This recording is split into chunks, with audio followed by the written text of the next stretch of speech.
Good afternoon, children. Good afternoon, ma'am.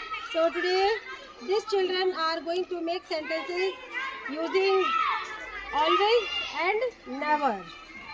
So, are you ready? Yes, ma'am. Okay, let's begin. Let's begin from Ronak. I always speak English. I never speak English. I always learn English. I never learn English. I always speak truth. I never speak truth.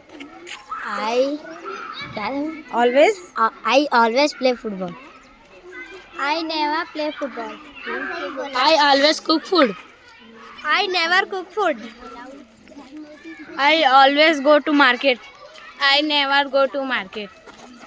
I always go to school. I never go to school. I always drink Milk. I never drink milk. I always save tree. I never save tree.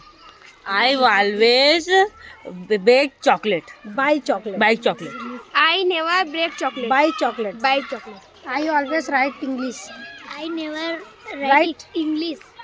I always eat mango. I never eat mango. I always read book. I never Read. book. I always run fast.